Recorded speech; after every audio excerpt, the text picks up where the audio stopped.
kids. It's time to get some SML podcast all up in that. Do you have an agenda that you like to move towards in regards to topics of conversation based on kind of your fan base and listeners and all that? Nothing at all. They expect nothing from us, and we give them nothing in return.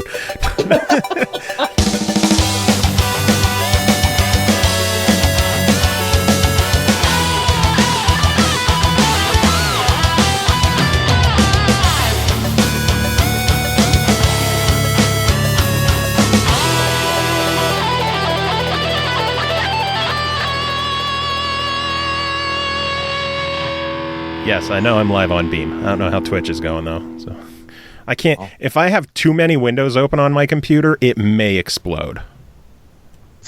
It's a very real... It's a very real possibility. Yep, you're live on Twitch. Sweet. Now I have my chat open for nobody to come join. Now oh my god. Both. One of the kitties is attacking one of the balloons. I'm really tempted to just watch that.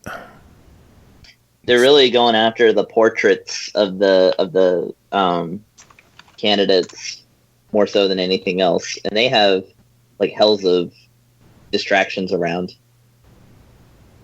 Interesting. Oh my gosh, one of them was chasing the tassel that somebody's suspending from a string. This is riveting stuff. This show's going to be interesting for sure. I can tell that. But on that note, what's up, everyone? This is the SML Podcast. I am your host, Joe. Joining me, as usual, is CJ. CJ, how are you doing? I'm doing good. Are you? Great. Fiddly darn diddly. Fiddly? What the fuck? I like it. You confuse me. We have a fairly large lineup of guests today joining us for our interview to lead off the show. Chris Taylor, you're back. How are you doing? Hi, I'm doing great. Little anxious about what's going on tonight, but the election. But for the people who the kittens. For the people who aren't caught up, we are recording this on election night. So it's probably a week after election. So as of the time we're recording, we don't know if America's about to start a nuclear war or not. So this is going to be either a fond look back into what America once was, or it'll be just another show. Oh. Should be fun. I'm very honored to be here then. Joining us from Mastiff Games, we are joined by both David Bruno and Bill Swartz. How are you guys doing? We are outstanding, cocked, locked, ready to rock 24/7. And speaking just for myself, I'll be even more outstanding when this night is over and we have, to show my alliances, Hillary Clinton in the White House, or at least ready to take command. You said cocked. And ready to rock. that is an important yeah. And how about you, David? How are you doing tonight? A little distraught, despair. I feel like if anybody's seen the alternate ending for Army of Darkness, I just kind of want to take a few drops of that potion and wake up in like 4 or 5 years and see how apocalyptic things have gotten. Oh, imagine if it was 8 years. I just want this to pass over. Yeah, this is going to be a fun night for all of us because we are in the thick of the election coverage right now, live on the SML Podcast. As it currently stands, Hillary Clinton is sitting at 97 electoral votes. Donald Trump is at 129. So my question to America is, what the fuck is wrong with you? Well, it was like a reality show. We're like all on the Truman Show or something. It's weird. Like, how did it get to this? Well, the footnote there is a lot of those votes are Stacey was going to win anyway. The $5 trillion billion question is what happens in Florida, what happens in North Carolina, and then does he flip any of the other blue states? That's where all the bananas are going to be sitting. Yeah, well, to the shock of no one, those inbred rednecks in Kentucky have went with Trump. Yes. So, congratulations. He said hooray. Right again.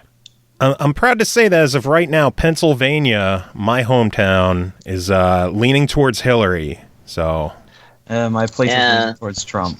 It's so high. For the first time in my life, I am living in a battleground state because I'm in Texas and it keeps flipping. It is just flippity-floppeting. Man. Yeah, Texas. Good stuff. Good stuff. Riveting podcast. So, Mastiff Games. When you're not talking elections, what are you guys working on at Mastiff? How should the people know who Mastiff Games is? Okay. First off, teeny little thing. We're actually called Mastiff.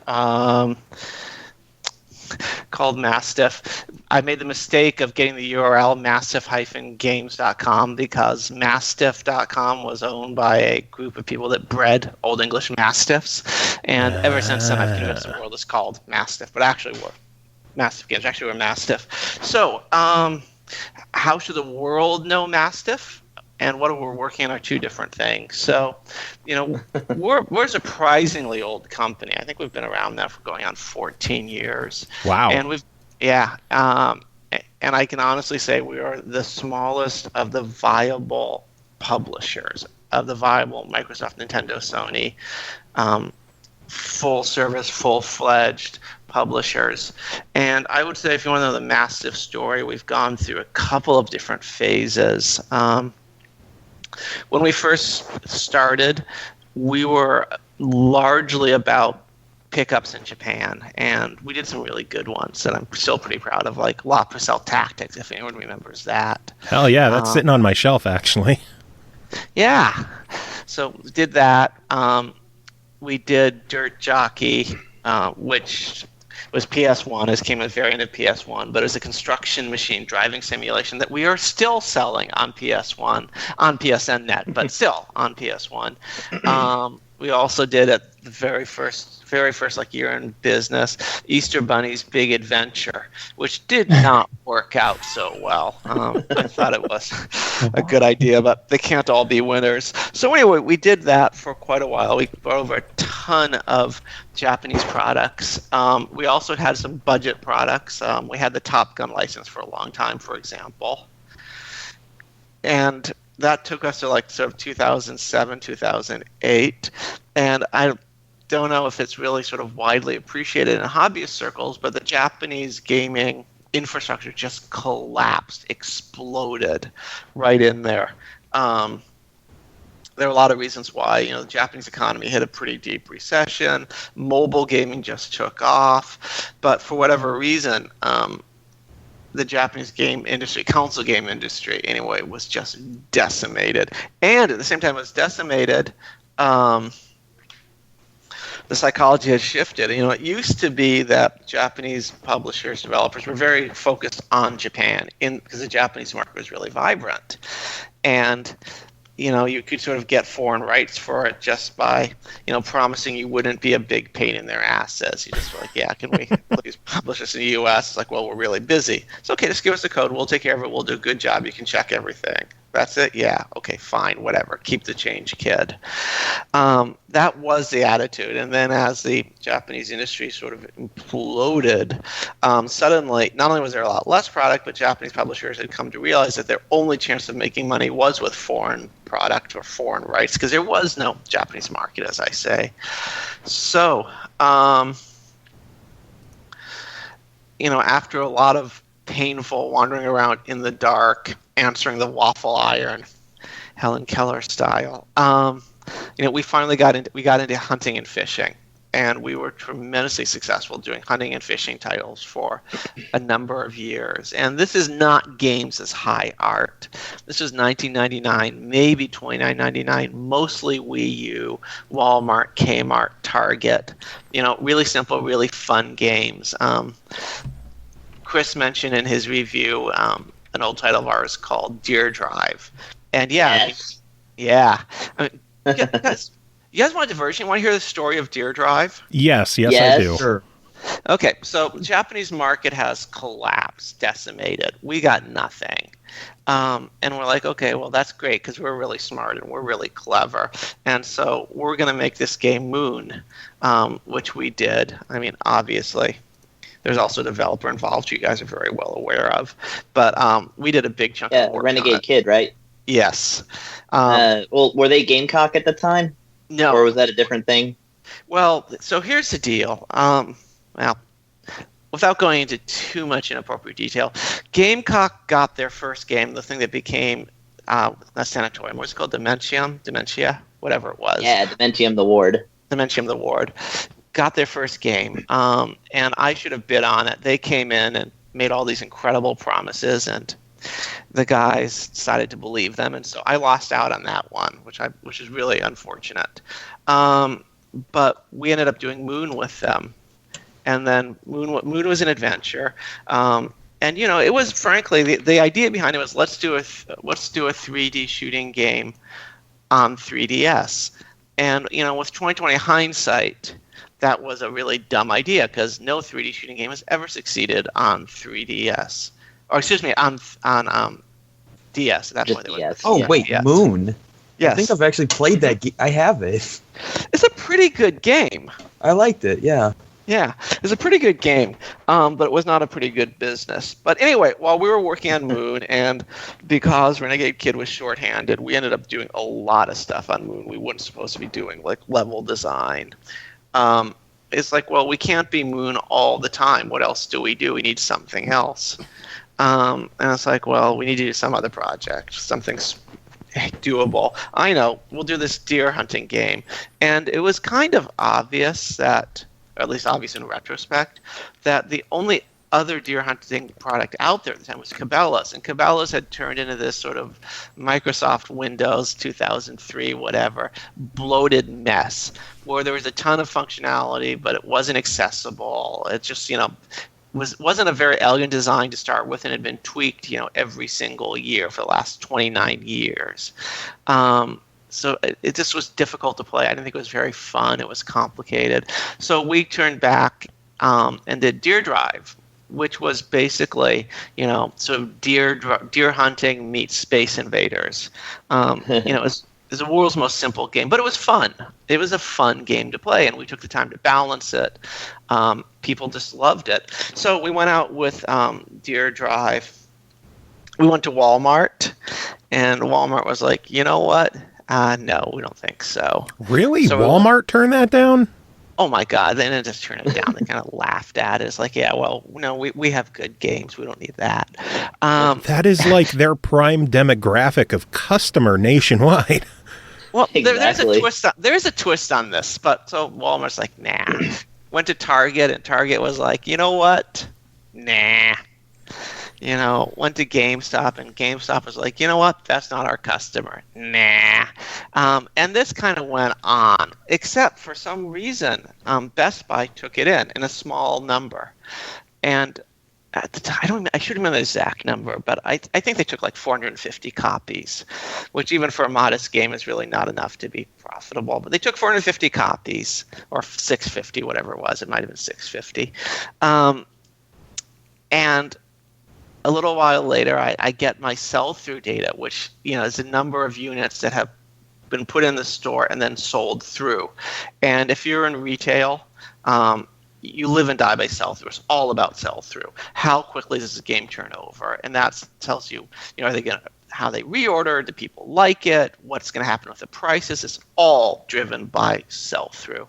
So I got sell-through, and it was like 400 units or something. It's like, well, okay, this is fine. This says it's week 1 of sell-through, but I think it probably just got out of the warehouse faster. This is probably 3 weeks of sell-through and so few units anyway, it doesn't matter. And then like 3 days later, I got a reorder for like 1,000 pieces. And that just disappeared. And yeah, you see where this is going. Then, of course, we ended up going out and going back to all the people that initially passed, and they were all, of course, like, just kidding. We didn't. Nah. Couldn't you see we were laughing? No, of course we want this. Why wouldn't we want this? Yeah, back up the truck.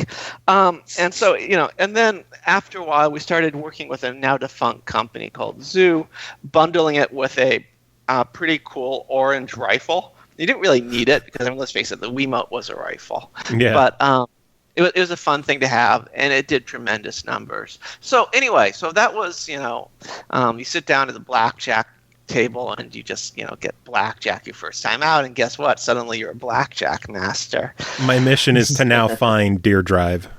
Yeah, pretty much. Oh, you mean it's not hard to find in retro circles, actually. Oh, I think it's still on Amazon. I mean, the prices are up, but it's around.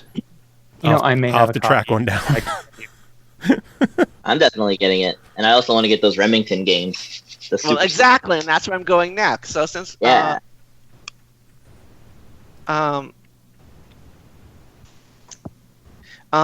and so it did so well, and we're so smart. We went out, we did a bunch of Remington games, which did okay. We did a Shimano Extreme Fishing game, which did okay. And then it's like, well, we can't be all hunting and fishing all the time. So we decided we needed to do basically a sort of Call of Duty, easily accessible as in simple to play, lower priced, not mature audiences game. And so we did Heavy Fire Afghanistan and Heavy Fire Shattered Spear, and then we did Reload, which was also called Reload Target Down. It's like it almost had two names. And that was like a totally non-violent shooting game. It was all shooting. There was hostage rescue and shoot the terrorists and all that, but it was always paper targets or clay targets or training scenarios. So the fantasy was no one ever got shot. So we did that. Then from there, we sort of moved on, did a few random things. We took our entire library, we moved it onto Steam. And that's when, I think in Chris and your review of Gurumin, you're like, well, I hadn't heard of them for a while. Well, that was probably the time when we were porting everything to Steam. Oh, also, speaking of they can't all be winners, we were involved in a weird way. It was this bizarre deal with a product called Banfuse. Oh, I'm actually looking at that right now. I own that. It is on my shelf, and I actually enjoyed that game. It wasn't a bad game. It really wasn't. But, frankly, it shipped a year too late. And by the time it shipped, Guitar Hero was on its tracks. Rocksmith 2 was out. It was a good game, but unfortunately, it was just a little bit too late. It didn't have great, what they call, market acceptance. I gotta say, it had a really, really solid soundtrack, so I gotta give you guys props on that. Oh, it did a lot of things right. It had a great soundtrack. I thought the tutorials were pretty good. The rhythm display, whatever you want to call it, was kind of cool. Its ability to pick up and distinguish sounds from any guitar, not a plastic guitar, but just read a guitar strings correctly, was pretty good engineering. I mean, there was a lot of really, really smart people that worked really hard on that product. Didn't you guys work with harmonics on that? We certainly did. We, as in Mastiff, didn't. Now, it was a weird kind of deal in that there was another company that was really responsible for doing it. Rialto was its name. And Rialto brought us in to do distribution, just purely sales and marketing. And then as we got into it, they got kind of, I don't say desperate, but they needed development help. So we did a lot of pinch hitting on the development side of things. And they had a lot of conversations with Harmonix. And Harmonix had looked at it and I think given some thoughts. To the best of my knowledge, Weasel Wars, to the best of my knowledge, Harmonix was never actually involved at a development level. And if they were, it was sort of before I got there. Yeah, because I could have sworn I remember seeing their name mentioned on the packaging, or I don't know if it was just like they lent some of the tech that they worked on with the Rock Band franchise, or if they just helped with like charting things. I remember seeing their name involved with it, and that's one of the reasons I picked it up, because we're big Harmonix fans on the show. Yeah, I'm actually looking at the package, and they do have their logo on it, but again, I just don't recall what they did. I don't recall what they did, but they were not deeply involved with it. All right. I wish they would take notes on like some of the songs you guys have in the game. The fact that like no other game out there has Kenny Wayne Shepherd's Blue on Black is a travesty. I love that song so much. Wow, you're really into it. Hey, I'm a music fan, and the fact that you guys did Band Fuse makes me happy. Yay. And I mean, Bootsy Collins, I mean, that was a huge deal. Yes. I love Bootsy Collins. Yeah, exactly. What was I going to say? Yeah, and there's just a little side note on Band Fuse. I don't know if you remember this, but there was a what was it called? Oh, I'm blanking. Give me a second. There was a movie that had actually been what was it? It was a Band Fuse went through this thing where it started out with like a great buzz on it, and a lot of people were really interested, and it got a lot of people in the project, and it kind of slipped over time. And as part of that, though, when it was still looking good and people were excited about it, there was a comedy, and I cannot remember what it was called. This is so embarrassing. That was listed as the worst comedy of 2013, I think. Do you guys know what I'm talking about? It was shot with a bunch of stars over a long period. Was that kind of Movie 43? Yes, it wasn't. Was that the name of it? Is it named just like that? Was it Movie 43? I think so. It was something like that. Yeah, but that's it. That is absolutely it. Yep, it's Movie 43. I just pulled it up. Yeah. Why do I know that? Why the fuck do I know that? Because you're I remember that. But the movie had such hype, and then people were like, "Oh, it's so terrible," so I still haven't watched it. It's actually, if you're like drunk enough and have the wrong kind of take on life, in some ways funny. But yeah, exactly. And if you watch Movie 43, you know, there's one little scene. It's about a washed-up producer, right, who goes around like pitching this idea for this movie. But where he walks into it, or an agent, I guess, he walks into this producer's movie, the producer's office, and the producer is like, "Hang on, I got to log into Band Fuse," and they show it on the screen. And of course, the final product of Band Fuse never was online, so you can actually log into anything. But anyway, that was Band Fuse. That was my detour there. I think that was more my detour, so I apologize for that. No. And then anyway, so fast forward to the present. Well, we need to do something. What do we really love? Well, Gurumin's a great game, and I was talking to some fairly random journalist who's like, you know, it's kind of Mario with some Zelda. It's like, you know, you're right. It needs to be on a Nintendo platform. And it's like, well, I want a Nintendo platform. I want to distribute it by way of eShop. What is there? Oh, okay. Got it. And, you know, it took a lot longer than we would have expected, and it was a lot of work. But here we are, Gurumin 3DS. Yay. I mean... I'm happy about it. I had it on PSP, and I was thrilled to see it get a re-release. That's such an underrated, underappreciated gem of a game, and it's cool to see it get a new life. Yeah. I didn't mention before on the in my review, but I really like that the right circle pad was actually utilized for the new 3DS. That you can control the camera with it. Oh, yeah, that was a really good touch. Yeah, you mean this? Yeah, the camera nipple. Exactly. Yeah. Well, Dragon Quest VII didn't do it. Really? Nope. Man, friggin' Dragon Quest. I know. All that money and power, and they didn't even notice the stick.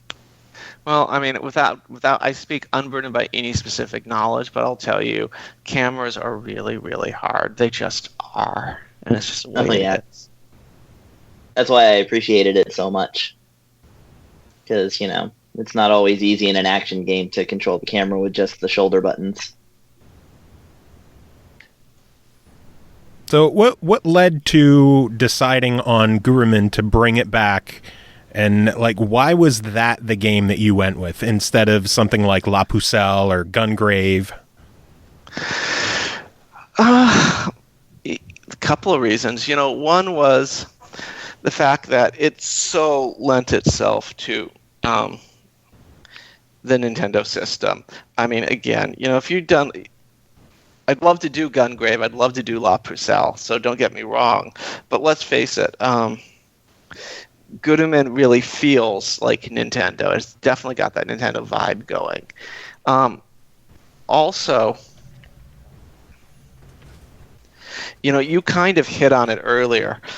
It's always been an underappreciated title. It's never really done what I always felt it should do. And I figured part of the reason might be a mismatch between the game and its audience, or the contents and the hardware audience. When it was first released on PSP was sort of going through its own problems, and that was mostly a machine for like really hardcore gamers.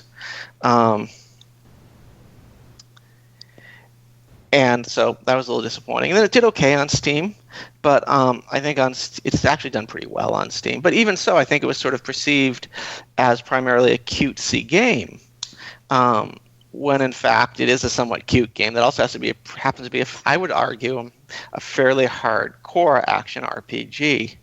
But on 3DS, you're in a world where people can understand that, because every Nintendo game is kind of cute, and every Nintendo game is kind of hardcore. So it just seemed like a logical home for it. I agree with that, and that's probably the Nihon Falcom aspect of it, which I'm really glad to see that now on a Nintendo system. I mentioned in the review. How has it been doing on 3DS so far? Pretty well. I'm happy with it. It could be doing better, but it's doing pretty well, I would say, right now. I mean, it's too early to say, but if I had to put in baseball terms, second base hit, maybe. Nice. That's always good. A solid double is better than like a ground out. Oh, definitely. And it's a matter of us coming in and releasing it in North America, promoting North America, releasing in Europe, keeping everything still running in North America and promoting Europe at the same time. And then it's coming out in Japan soon too. So keeping all three of those balls juggled and in the air, and hopefully that they'll continue to leapfrog off of one another and become a home run.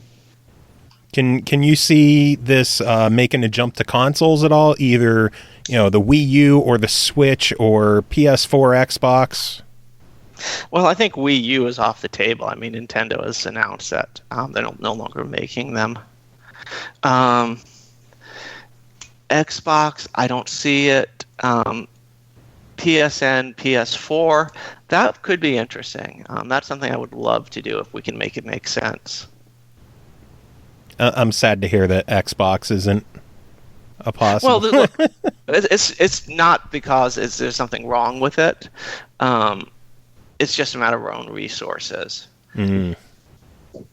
In the perfect world, I think we'd do great on Xbox. I think Xbox is a great system.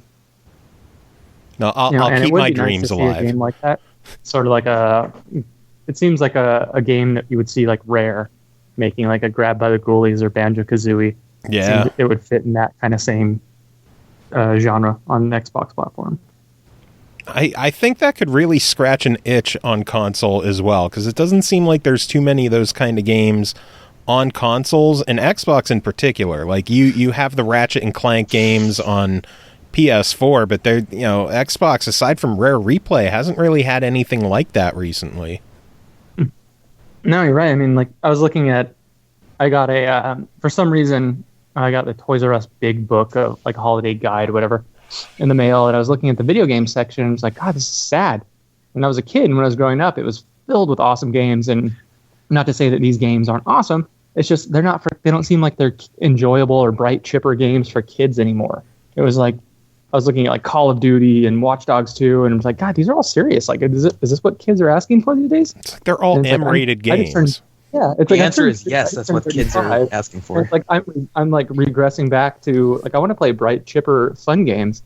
I'm kind of getting sick of like plus 10 headshot and just it's like I kind of want to have fun and get away from serious violence and stuff. Exactly. See, and well, that's why I say bring Gurumin to Xbox One. That's my new campaign. That's my new campaign. AAA guys don't really seem to be focusing on kids games anymore. or kid-friendly games, I would say, not really kids games, but that's definitely something that only the indie market's working on anymore. Yeah, that really seems to be the case. I mean, like, it's like a lot of the developers grew up playing games, and it seems to be that their games are growing up with them also. Yet there's very few developers or larger developers and publishers that are focusing on kid market or kid-friendly games. These days are all ages kinds of games. And it seems when they do focus on something like all audiences oriented, it's not a big AAA game. It's like a downloadable, quote unquote, indie, like Unravel or Child of Light. Yeah, exactly. And those and because of that, I mean, the retail space has shrunk up quite a bit. And we get a lot of comments on social media asking, where's the physical version of Gurumin and when's that going to happen for 3DS? And it's just like, this has to be, we have to blow the doors off the eShop for this thing to actually become, a physical. We'd love to do it, but it's just one of those things that, we have to see how what happens with the eShop version first. Just start with 650 copies at Best Buy and go from there. Yeah, I would exactly. If we could order a run that small, that would be fantastic. Have you considered Limited Games doesn't do 3DS titles yet? I was just going to ask if you guys have considered chatting with Limited Run Games or like even IndieBox or something to see if they have any way of doing Nintendo stuff. I mean, we are a publisher. I mean, we do physical goods. That's what our basic DNA is.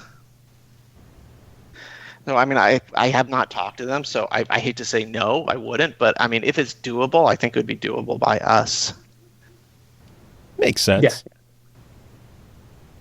Yeah. But yeah, I mean, the eShop's got to, sell like hotcakes. I want to say it's got to be like the next Smash Brothers in terms of sales, but, we still got to continue to push it and make sure that it reaches a point where we could actually manifest orders for physical copies.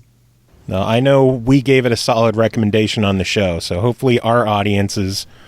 You gave us a buy it. We did, because we like it. Very solid recommendation. Yeah, everybody who's listening or in the chat, and go out and give us a rating on the eShop too. Every little bit helps. It's amazing how much it does.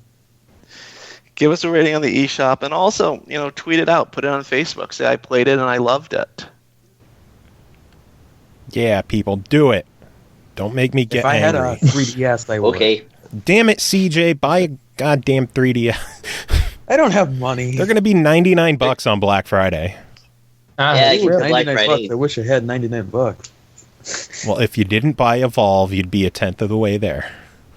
Hey, it was, well, I guess a GameStop card, yeah, I could use that at. But I wanted Evolve, damn it. 3DS is better. Eventually. 3DS is better than Evolve. So, what's Mastiff working on next? We got a couple of little projects going on, but I'm afraid there's nothing I'm able to talk about right now. Unless you want the most literal, boring answer, which is getting Gurumin out in Japan. That's always a good thing. And then, of course, the Xbox version that I'm going to harass you about. Just harass me all you want. I live to be harassed. Ask Adam Rippon, the guy who created the Dragon Fantasy series. I'm still busting his balls to get that on Xbox. Everyone needs a hobby. And I will. And look at Loot Interact if you won't leave them alone with Velocibox. Yeah, Veloc Xbox. We need that. And Thursday, I'll be busting their balls again. Possibly, if they let me. Dragon Fantasy was the mobile RPG, right? Yeah, it's been on mobile, Steam, PS4, Vita, PS3, Wii U, 3DS, but not on friggin' Xbox. They're great games, too. It's really made the jump. Adam's a dick. Mobile when the first one came out. I think there's a sequel, and I bought a buddy of mine, Dale North, did the soundtrack. Yeah, he's been on the show. I've known Dale for way too long. Oh, yeah, same. Like 15 years or something like that.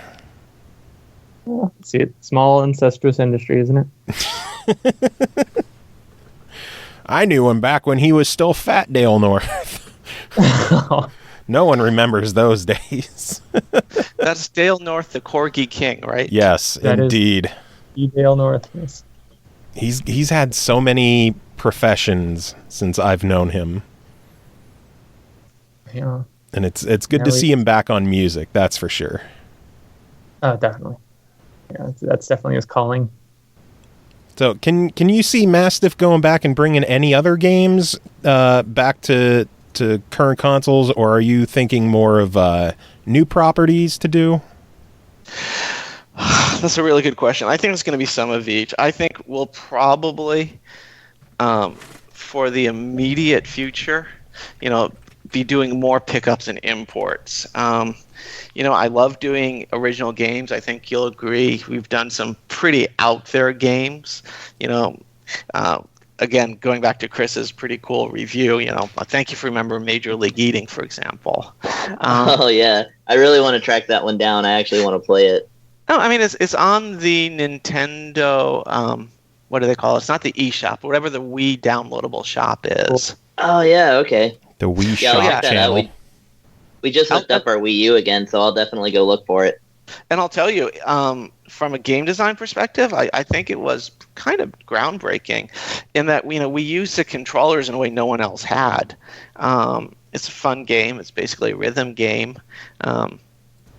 It's actually really, really good. It's just unfortunately, downloadable on the Wii at that point wasn't great, and so many people were disgusted by Major League Eating, despite the fact they get 30 million viewers every time they do the 4th of July interview. Anyway, long way of saying, we will continue to innovate. We will do original games from time to time, but I think a lot of what we're doing is going to be pickups. Nice. I think I actually own Major League Eating on the Wii. I think that was one of the first digital games I picked up, because that came out near the beginning, didn't it? Yeah, it did. 2008, maybe? 2000, somewhere in there. Back in the day when we were all children. Although, actually, you know what? It wasn't the first year of the Wii. It was second year of the Wii, but it was November 2008. So I think it was, no, that's not true. It was July 2008. Man, I feel so old. That's almost 10 years ago, gosh. Yeah. In 2008, CJ saying in 2008 I was a child. Guess what, CJ? You're still a child. I mean, I'm not, but Hey, I'm something illegal. works. If something works, stick with it. Just keep being a child. He's 18. He's so young. Oh, you youngin'. But I'm still an adult, technically. Damn kids. Yes. Get off my lawn. I was allowed to vote today, even though I didn't.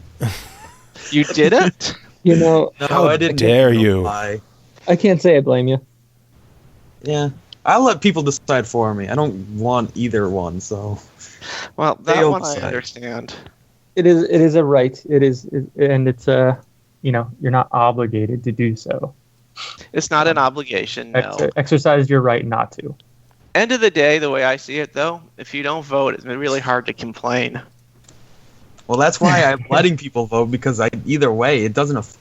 I'm one of the least affected people of everybody, so I just let them decide. Well, if anyone wants a blow-by-blow of the election, I just snuck a glance, and Trump Breaking is- news. Give us the latest Yes. updates. For our The election latest coverage update- correspondent. All right. So, breaking update, Trump is doing surprisingly well. Boo. Clinton won New Mexico and is leading by 1 point right now in Michigan. But Trump has got a handful of other states. Do you know what Dow futures are? Basically, it's when people buy and sell the rights to buy a stock market at a specific price, and it tells you how confident people are in the market. And Dow futures have just fallen 500 points on the fear that Donald Trump could win. Oh, my And- Lord. Yeah. Now, I mean, these go up and down. Also, the betting markets, which, I wouldn't put too much stock in them. But, when we started the evening, the betting markets, which is Betfair and Predict It, had Clinton at a 75% chance of winning, and right now she's down to a 52% chance of winning. Oh no, no!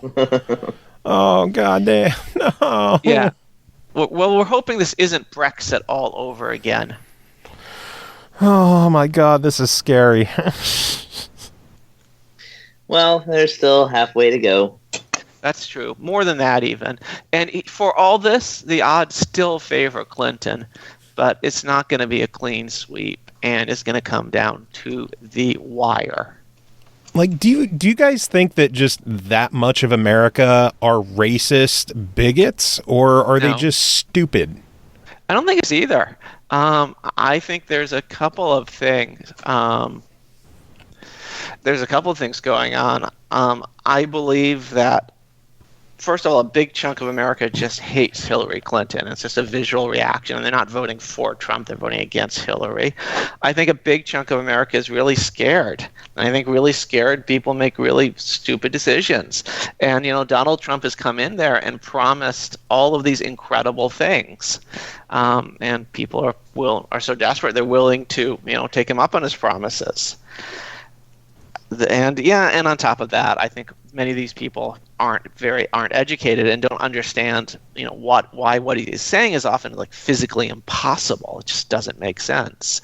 But if you're desperate enough and you want to believe the guy that promises you the moon and the stars, you'll put that aside. I mean, that's my best take on it. So, what do you guys think is going to happen tonight? I think lots and lots of liver damage. Yes. That's the best way to go about it. Oh, I'm going to drink myself stupid tonight. Sounds like a party. Yeah. See a giant flash of light just get under the desk or something. That's not going to save you from nuclear war. It's something to do, though. I just hope this turns out to be like Y2K, where everyone just freaks out, but everything's okay in the end. That is what we want. And I will say one thing. Like a lot of people, I was kind of wondering if something bad was going to happen today. Were we going to see a massive denial of service attack as someone tried to shut down the internet to make voting difficult? Would there be some kind of polling station violence? And at least from a sort of, administrative standpoint. It was in LA. I think wasn't there a shooting out there? Yeah, and I think one person was killed, which I don't mean to trivialize, but, come on, that happens every day. And also there's something this morning where two women, as I understand it, staged a protest against Trump by walking into a Trump-heavy polling station, taking off their shirts and waving signs.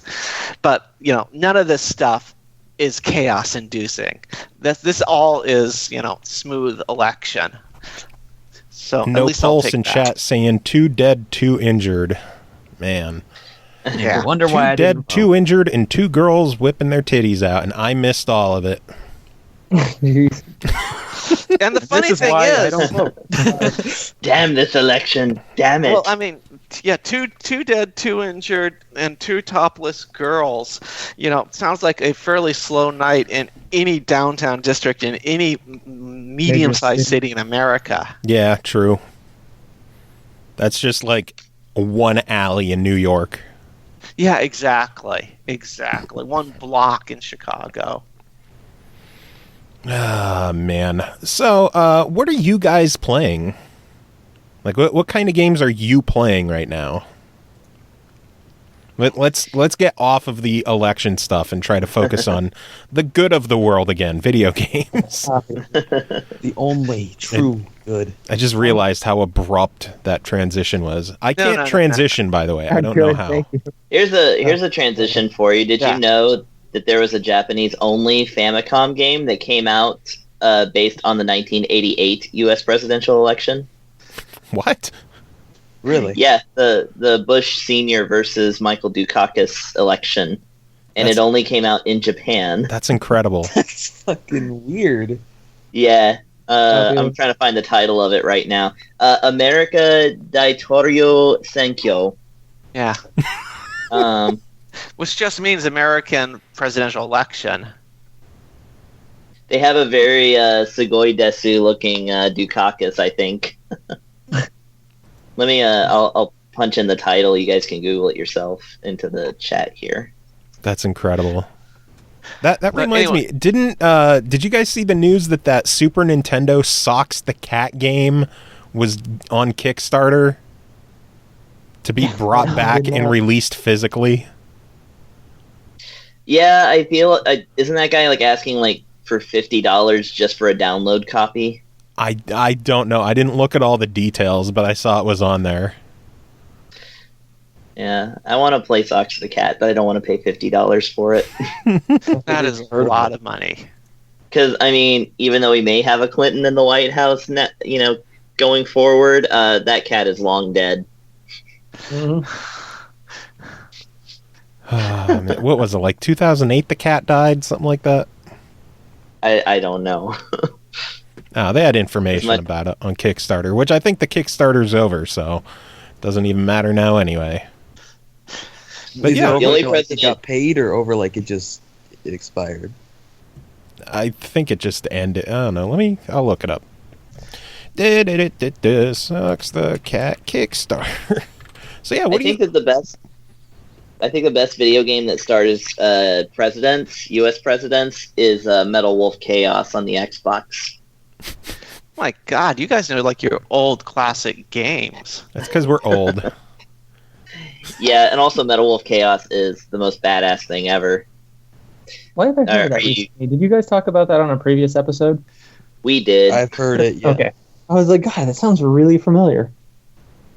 It's where you play the United States president who has to fend off an armed uprising by the sitting vice president, and Okay. I remember who hearing about attacks that. him, and everybody's in giant mech suits. Was that on the Rising Star Games episode? Maybe. I don't remember. I was on it. I don't know. You've been on a bunch of episodes, Chris. It's too hard to remember. Have I? Oh, you're up there. You may have been on more than Tim at this point. Jeez. Remember Tim. I just found the Kickstarter. There's still 2 hours left to go for Socks the Cat Super Better hurry. Nintendo. Look at that timing. What a How timely much- Kickstarter. I know. Gold.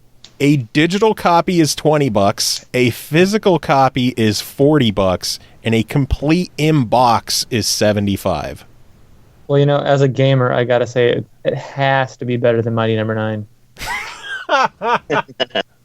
Brutal. Oh, fantastic. I was a very disappointed backer when I paid for a cardboard box that I still haven't received, and a digital code that they never got my name into. Which I'm at this point, it's like, am I happy they didn't put my name in it, or am I like upset that I paid for them not to put my name in it? Wait, aren't the credits like 20 minutes long though for all the names? They have them separated by sections because there's so many backers. It still took me 30 minutes to wait for my name to not appear. Oh my god. Yeah, I felt pretty let down That by is that. horrible. I remember Yeah, at the time I had a choice between backing either Mighty Number 9 or Shantae, and I went with Shantae. And even though it's still not out yet, it's coming soon, I feel very, very confident in that decision. I don't think there's been a bad Shantae game yet. I think Way Forward could shit in a box and mail it to me, and it would be better than if I had backed Mighty Number 9. You probably I not want too far. Darkwing Duck remastered. They would probably be the They ones can to do do it. I Probably. could do it. I don't know, Bill. You want to do a Darkwing Duck remaster? No. Aww. I mean, at least playing- getting are the you playing voice it? cast for Darkwing Duck would be a lot easier than DuckTales. Okay, Yeah, I have they to need, admit, I have lost the thread of the conversation. I do not know what Darkwing Duck Oh. is. You don't know Darkwing Duck? I plead ignorance. He's the terror that flaps in the night, yo. Darkwing Duck came after DuckTales, but it's in that same world, I guess you could say. Okay. Disney Afternoon. It's an animation, correct? Yes. Yeah, Yep. like the early 90s, I guess, animation. Okay, and it's never been a game, so. correct? Soon. Yeah, there was No, a it was game. on NES. Oh, I think NES and TurboGrafx 16. Wow. Maybe Game Boy. I don't really remember. I have Moby Games up here though. Let's see. So you're not the only one that hasn't heard of it. There is a Game Boy version. Yeah. I feel like that was like Sunsoft or something. Maybe I'm just thinking Batman, since Darkwing Duck kind of has that Batman persona. Yeah, it was handled by Capcom, I think, on all the platforms. Get the Game Boy cartridge for $4.99 on Amazon. That's not bad. Question, what are we playing? Bill, what are you playing? Are you playing anything right now? Not really. I mean, the last thing I played, I didn't even really play it because I didn't go all the way through or even close, was Triforce, Zelda. The Triforce Heroes? Yeah. Yeah. And frankly, that was because it was a, 3DS RPG and because it was Zelda. Honestly, although it's gotten a lot better these last 3 or 4 weeks, the 3 or 4 months before that were just insanely busy. There's a lot to do to get a game ready to ship, and we are a very small company, so I was way distracted. At some point, I'd like to start playing Call of Duty. I mean, I haven't even played Black Ops yet, so maybe that's on the to-do list. I don't know. If you mean you haven't played Black Ops 3, it's okay to skip it. Is it really? It's the worst Call of Duty they've ever released. I don't play Call of Duty, so I have zero input on this discussion. But then again, this is coming from a guy that kind of liked Ghosts, and most people did not, so... So you're saying just go to Infinite Warfare? Yeah, I think you'd be safe. Especially if you cared about the Black Ops series storyline. 3 has nothing to do with the other 2. So... Okay. It don't matter. It don't matter. I have been playing... Well, since, like Bill said, we are a relatively smaller publisher. Whenever I do have a chance to sneak in some gameplay, it's either on mobile or... so I've been playing mobile games, I guess. I've been playing Grand Blue Fantasy a bit, which is RPG from some of the creators from Final Fantasy. It looks, I don't know who in particular. Been playing a little bit of that. And Guilty Gear Revelator, or Exard Revelator. I don't know what the name is. They have weird names. They do. And I actually went back to play some old Genesis games I picked up recently at like a small little game shop in Reno called Insector X, which is kind of like a... Yay! I knew Chris would know. X. Chris would have to know. I know, and I'm a Taito fanboy, and it's a Taito game. There you go. So I went and picked up Insector X for like $25 with case at some little independent mom pop shop in Reno. Damn. So they're playing a little bit of that. I'm a shmup fan. I love fighting games and shmups, but I am not like super awesome at either of them. But I can That's my life. I love all these games, and I'm terrible at all of them. Yeah. But I'm not like greatest at shmups or 2D fighters. I am the best at buying shmups.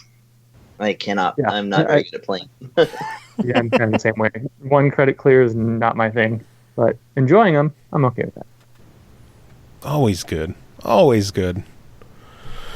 Yeah, oh, similar man. To, in the same vein as Gurumin, sort of, which Darius Burst, which came out on PS4, PSN, and Steam.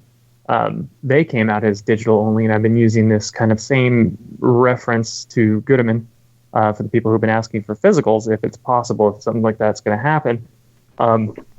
They have announced that Darius Burst will be released as a physical now because they've received such great support for the digital version. So that's also something to look forward to for myself. Nice. I'm actually surprised at how well that sold, given it was, $50 when it came out? Yeah, it was full price, $49.99. I know a lot of people were like, wow, I'm excited about the game, but not excited that's about pretty steep. I think the sales it went on helped it, because I saw the 1 week it dropped to like $12 on sale. Yeah, that kind of drove me bonkers. Like that's a bit too much of a sale, if you ask me. I mean, when you have your early adopters who are begging for physical copies, and then buy a day one for $49, and then 3-4 months later you put it on sale for $12. Felt the sting a little bit. Yeah, and by the way, just to give you a little bit of perspective on that, it's not that the publishers have put it on sale for $12. I mean, we're talking about stuff in the stores, right? No, digital. Digital PlayStation store. Well, Yeah. Oh, I'm sorry. Okay, never mind. Then the publisher has put it on sale for $12. Friggin' Sony. Yeah, no, I mean, it's understandable from a publisher's perspective. I mean, you don't want to drop prices, obviously, but unfortunately online, so many customers have been trained to wait for sales, and it's kind of a vicious cycle, because the more customers are trained to wait for sales, the more publishers feel they have to put in sales to sell the product, the more people get trained. That's why some companies place their game at a higher price than they should, and then they put it on sale to trick you into buying it at the price they actually wanted you to pay for it in the first place. But then you're kind of dicking over the people who bought it at release to support you, so you're kind of screwing over your most loyal customers. Yeah, but it's what pays the bills. True. Well, here, you want to know what it feels like to develop and market a video game? Not particularly, because I'd be scared. I want to sleep tonight. Oh, wait, there's an election. I'm not sleeping tonight. Yes. Tell us about video games. No one is sleeping tonight, but... I'm sorry, go on. Oh, I was just going to say, is it as bad as picking the leader of the free world? It's much less important to anyone except the people who've taken everything they have in the world and invested it in this roll of the dice. So to those people, yeah. To everyone else, no, it doesn't matter. It's just a routine little business thing. But basically, depending on the game, you're going to take anything, between the cost of a McMansion and, for really small games, the cost of a Ferrari and a half, 2 Ferraris, maybe 3 Ferraris, and for a smallish game, a McMansion, and then for a big game, it goes up to infinitely. You take all that, you wager that. If it works, you get your bet back, and then maybe half a McMansion for your trouble. If it doesn't work, you lose a McMansion. And it doesn't work a lot of the time. I mean, right now, and I don't have the exact statistics, so don't hit me up and say, hey, you got the numbers wrong. But it's something like 80% of the dollars are done by the top 30 titles. Think about that. 80% of the dollars by the top 30 titles. And what that means is if you don't have, $300 million to spend on development and another $300 or $400 million to spend on marketing, you're probably not going to be one of those marquee titles. So, you spend all this money up front. Some games don't even get finished. Usually they do. Occasionally they don't. You put it out there, and if it doesn't start selling pretty quickly, it's not going to sell at all, and you've just lost money. You've just lost money.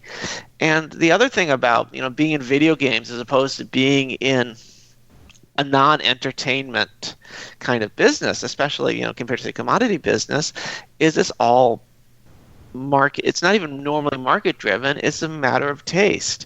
Why does this crummy game do really well all of a sudden and this one doesn't? Why do you have all these great little gems that no one plays, and then you have all these other games that a lot of people consider kind of mediocre that do huge numbers? Like Call of Duty. Yeah, well, I mean, Call of Duty when it first came out was amazingly innovative. But yeah, I mean, that's an example of a huge title that, because it provides a good enough experience and has established itself to sort of a critical mass. You play Call of Duty because everyone plays Call of Duty. It's able to suck a lot of oxygen out of the room. And that leaves a lot of smaller developers in a really hard position.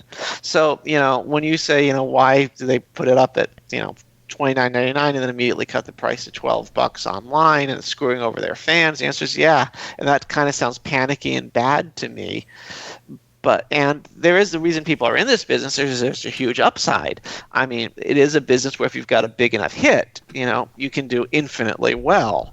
But those are really rare. And it's really easy to be sitting there and saying, oh my God, we spent everything we had on this. We invested, pick a number, $500,000, which is all the resources the company had. So far, we've only sold $150,000 worth, and we're selling at, $10,000 a month. We need to pay our bills. What do we do? And that's an easy thing to do. So it's not right. It's usually not smart, but it's very, very, very understandable. But it's necessary, I guess. I don't even know if it's necessary. I mean, that's a strategy question. It's like, yes, sometimes no. Sometimes the panicky thing to do is the right thing. This is games. There is no one right answer. It's not like you do this and it's the correct thing. But it's certainly understandable. And I think it's really tempting as a fan, and understandable too. I mean, as a fan, you pay your money and you have a right to expect a great experience in return. That's the way it works. But I think a lot of times as fans, it's very easy to forget, the amount of investment that goes into these. Going back to your comment earlier about Leader of the Free World, how at least for the people who've staked their lives on them, what a big deal it is. And how much it hurts when it doesn't work. So I guess the world wants to know, when is Gurumin going to be in a humble bundle with 12 other games for $350?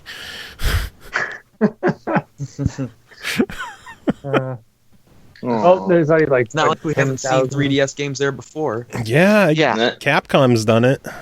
Yeah, I mean, look. And, it's not going to happen today or tomorrow. At some point, would it happen? Why not? I mean, and put differently, one of the beautiful things about, online commerce is, you can eventually lower the price. But I wouldn't hold your breath. I would go to the eShop right now and buy a copy. And then the next week, it's on sale.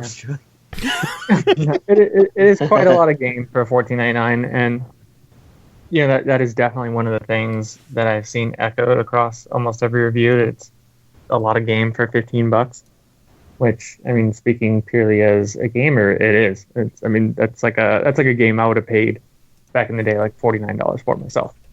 Yeah, that's absolutely true. I mean, and that is one thing, too, that's kind of frustrating, is there are so many games offered for download, even on sort of frontline systems like the 3DS, that are basically ported phone games. And this is a full-fledged, 35 hours worth of gameplay, fully voiced. It's not a AAA title, but I'm going to call it an A title, even arguably a AA title. And yeah, $14.99, that's just ridiculous. It's just way ridiculous. And to go back to the previous podcast, the $5 portability charge is more like a 3D portability. Yeah, I guess you could say, since it spent like what, Bill, 15 months in development? Oh, you mean Chris's review where it's like, yeah. That was a joke. We're just going to grill you now. No. Yeah, it is a joke. It is $5 more than the Steam version, yeah. I mean, there's a lot to factor into it. Well, here, I will backpedal my statement right now and say that the extra $5 is for the extra screen that makes it 3D. The extra 30 frames. It's also for all the time you save because it loads so much faster than there you go. Yeah. Yeah, I would only play it on 3DS. Like that's the system I play like 90% of the time. So it's and it's fantastic for me for that. Experience. I mean, all the little things like the improved inventory, the improved camera, the faster loading times. I mean, it's just, and the fact that it is portable. And in 3D. And in 3D, of course. Can't forget the 3D. What was that? I said the 3D version looks good. Like when you actually have the 3D dial, cranked up. Yeah, and I mean, for the record, if you're in 3D, it means you're drawing two screens, which means it might be 30 frames a second, but it's really 60 frames a second because you got to do it twice. Yeah, that's what I was referring to. Is like that's where the $5 comes in. Is that you get that extra 30 frames added to the original to get the two images. And then the bottom screen, so that's like 90 frames a second. Oh yeah, so there you go. Yeah, exactly. Yeah. You get 3 screens for the price of 1 game. So basically, what you're saying is the 3DS is actually better than the Xbox One and PlayStation 4. It's better than, yes, everything. Better for me because I own one. That's the difference between it and those other two. You poor bastard. Oh, Hey, he's having fun with it. I guess It's an Yeah. awesome system. Again, That if was- you that don't was if pretty you don't have a 3DS yet for some reason, Black Friday they're going to be $100, and the first thing you should do is buy Gurumin. I have a Yeah, DS Lite. You can't afford that. disclaimer though, it's not the XL version, and I really like the XL version, even though it can become like a little bit fatiguing on the hands after a while. Bitch, It is the new bitch, bitch. 3DS, isn't it? Yeah, it is the new one. It's just not the large one. Yeah. It's a Yeah, nice there's- looking one though.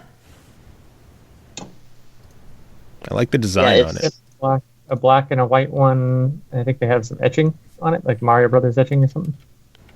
Yeah, I think Yeah, so. and it's all done in black because Black Friday. Well, they have. Ah. I believe there's a black one and a white one, isn't there? Is there? Oh yeah, thought there is so. a white one. Yeah, I just like the fact that there's a black one that you can buy on Black Friday. I don't know, silly like that. Ha. Well, Thematic. isn't there a black one at all times? So True. For This the makes it people really in Black chat, Friday I actually exclusive then? I pulled up a picture for the people watching the stream right now, so you could see what the system is going to look like. Be aware that it will not include an AC adapter, so that's another $10 you'll have to drop. But Oh, that's right. That's true. That's actually true for all the systems, though. Sneaky. yeah. Yeah. Well, I guess it's because they assume that you already have one of the 4 dozen other DSs that use the same charger. Oh, so even the DS Lite uses the same charger as those? Not the light. No.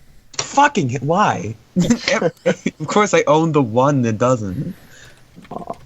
Nintendo and Apple have had a long history of kind of mirroring one another.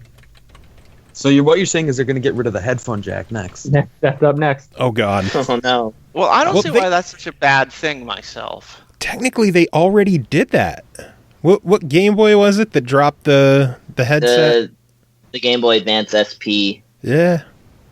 Yeah, and it didn't have a headphone jack. Even the Micro did, I think. I think the Game Boy Micro had a... I think Was so. the SP the clamshell, little square clamshell one? I Yeah, think the so. clamshell one did not have one. You had to have an adapter. I didn't even notice that. Apple's I just think- ripping off Nintendo every chance they.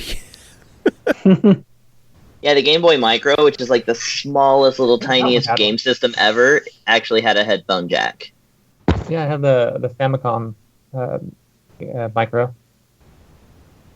I never got Oh, a man, I micro. want one. I still have one sealed too. I bought 2 of those. Sweet.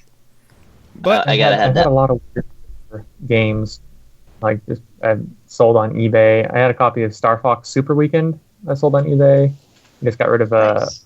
a double-sided wall scroll or a Shin Megami Tensei wall scroll I had signed. I got an E3. And tons of stuff off of eBay. Just all this weird, rare gaming stuff collected over the years that I have no use for anymore, really. one day I'll get one of those Mother 3 Game Boy Micros. Yeah, same. I really want one of those. Now that they cost like $500 or something stupid. But anyway, Bill and David, I know we've been talking for over an hour now. Is there anything else you wanted to talk about or anything else you wanted to say about Gurumin? I think we hit it. I thank you for your support. It is a fantastic game. It is an incredible bargain at $14.99. Everyone, I hate to blow my own horn, but the guy who's supposed to do it is out to lunch, except they're not. Chris, you're right here. If you like action RPGs, you're not going to find anything better for it on the 3DS. That's for that price, yeah. We're a bit biased and Yeah. all, but yeah. Gurumin is fantastic. I reiterate, it is well worth the purchase. There you go. All right, sounds good. Do we have a final election update for the? Yes. You don't want to know. You do not want to know. I was just looking at it. New York Times is giving Donald Trump an 80% chance of winning. Oh Christ! Clinton may just win the popular vote, but looks like Trump will probably win in the Electoral College. Oh, no. And the Dow Jones future have plunged like 600 points. And the cats are fighting. Oh no! Back to 0-0. Well, It's just a mess. It's total disorder. If the world ends before this episode releases, thanks for watching the It stream. was a pleasure. Been nice knowing y'all. Yeah, and thank you for having us on the show. It's a wonderful way to spend my final day on Earth. We're all gonna die. So we'll take a quick break and we'll be back with the rest of the show if we're not all dead. So, Bill, David, do you have any final words to end this section of the show? Thank you. Yes. Thank you guys very much. It was fun. Yes, thank you guys. I didn't ask you, Chris. Oh.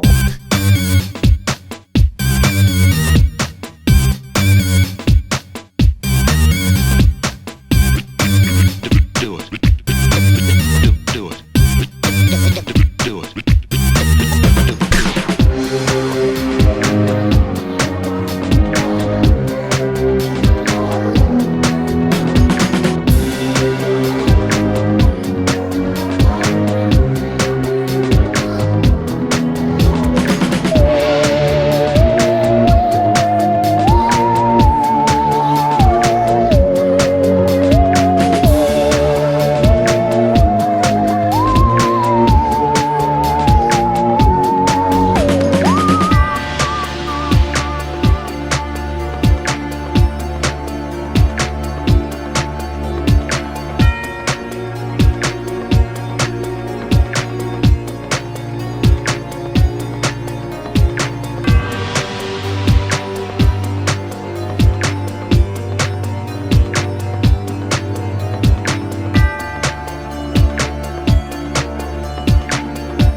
All right, welcome back, everyone. I am joined by a guest at this time, calling all the way from the beautiful and not freezing cold state of Florida, is James Morgan of IndieBox. James, how are you doing today?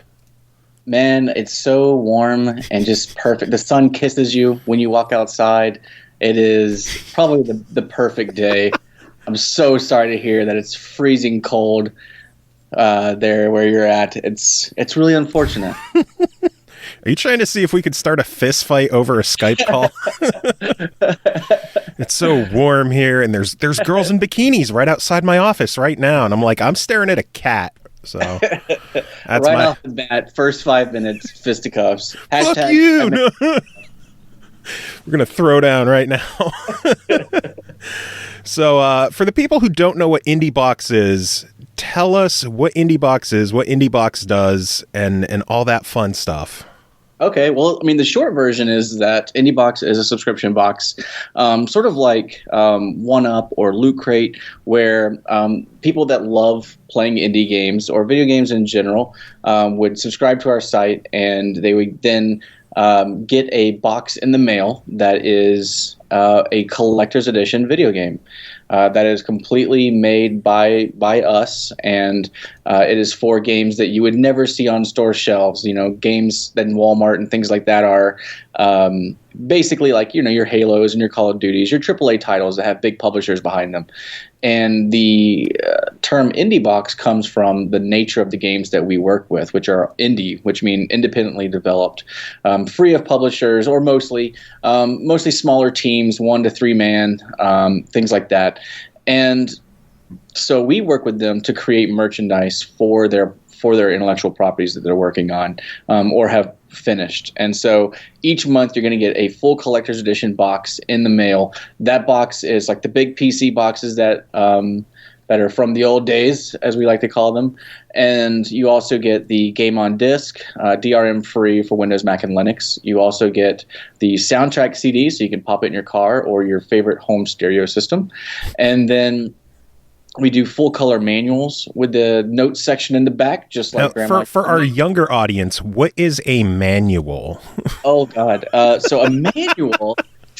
So stay with me, kids. So basically, back in the day, manuals are these little booklets that contain directions on how to play the game, different character and enemy bios, any sort of storyline setup, sometimes even storyline that's not even in the game that just kind of sets up why you're playing, who you are, and the history behind certain characters and things like that. It also would give you tips and tricks. There would be the credits section in the back, so you would know kind of who worked on what games, and then always the notes section that allowed you to write in the manual any kind of thing that you needed to remember, whether that be codes or secret locations of things like that. That was the time before the internet, where you could add wiki articles for everything. But these are classic items of gaming culture that have fallen by the wayside in the search for the almighty profit margin.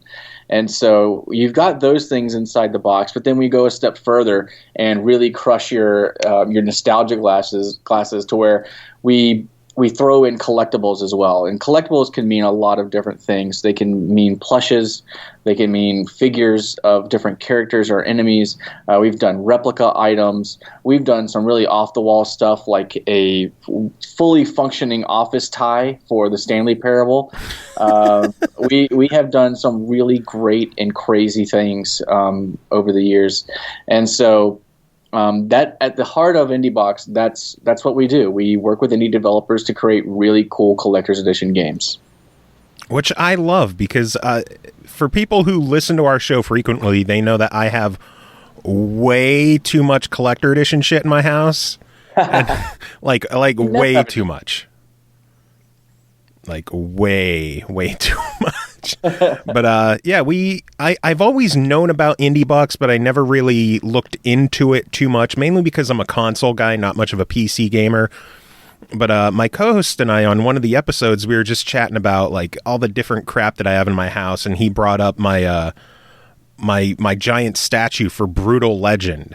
And oh, nice. We started kicking around like, I wonder if there's a Brutal Legend collector edition that ever got made. And of course, a cursory Google search led us to your site and the fact that you indeed released a Brutal Legend collector's edition.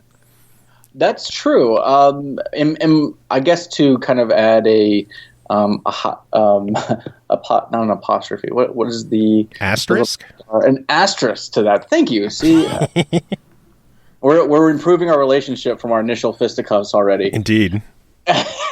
So I already put my my shattered bottle down. So Brutal Legend, people will say that's not indie. Actually, it sort of is. If you look at Double Fine, the developer behind the game, Double Fine by trade is an indie developer on its own. But the physical copy that was released in stores was actually published by EA. And EA severed the relationship halfway through the agreement, and still they had to uphold putting it in stores. So by the time it was actually finished, all the rights, 100% of the rights, still went to Double Fine, and that's still their game. They still made it as a studio. So it was technically an indie game, which is crazy. Not most people know. But yeah, the collector's edition was awesome. So it was the 5th anniversary of Brutal Legend. And Brutal Legend, if you don't remember, had a myriad of genres kind of packed into it, which I thought was freaking amazing. It kept the gameplay really fresh, and you always had new challenges to try to overcome in different ways. And so in that box, we did an old school Nintendo style box for that, so it was a little bit smaller. And if you're a fan of any sort of like old rock and roll music. You remember the Metallica self-titled album, or excuse me, Black Album, and the AC/DC Back in Black album as well, where both of those artworks were like completely black, but then they had black gloss for different graphics on them. And we did that exact same thing on the collector's edition as well. Oh, that's awesome. It was like some really great graphics on both sides, where it was just matte black and then gloss for the graphics. So you had to turn it a certain way to get like the full effect. Like, it was just phenomenal box in its own right. And then we also made some really cool collectibles on top of like the CD and soundtrack and all that stuff. We did so one of the monsters in the game has really big teeth, and so we turned one of his teeth, into a guitar pick. So like you can play guitar with his tooth. And then the famous car that he drives around in, we actually made into an air freshener that you hang in your car. It was called the Deuce. Oh my God, that's fantastic. Yeah, I mean, like I said, we've done some crazy things in our collector's edition, and that's all because basically when we work on these things, we don't think about like, oh, how do we get a plush out of this, or how do we get a figure out of it. We really think about what we can do to make the products that we're creating 100%, I guess, kind of feel like they belong in the physical realm. Yeah, it's not just like a generic, oh, this is, all collector's editions have this, so we're going to do this. It's like, what would work well for this game? Right, exactly. Yeah, I never knew it was in the Brutal Legend Collector's Edition. Like, so many of the games in your store have pictures of what was in there, and for Brutal Legend, it was just a picture of the box. And I tried like looking through the details, and I never really saw any information about what was in there. So the fact that there's like a guitar pick and an air freshener in there makes me want this thing even more. Yeah, there's a little more in there. It's available in our store right now. We have a few left that you can pick up. We've just kind of peppered the offering. We haven't let them like go completely out all at once. So if you want to pick one up, there's other cool stuff in there as well, but I won't spoil. That's half the fun of opening up the collector's edition, not knowing what's in it. I'm not sure how old you are, Joe, but I mean, I'm 30-something years old, and so I'm probably neck and neck with you because I'm 30. Okay. I'm 30 as well. Right. 35. I'm 35. How about that?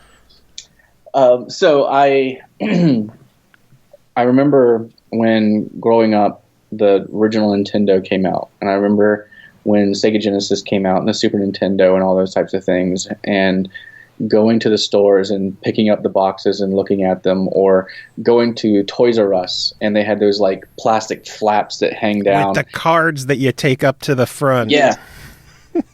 That's right. And those cards were sometimes some guy like stocked them wrong and they were upside down, and so you're trying to like twist your head around trying to see when you flipped up the backside because he didn't know how to put it in correctly.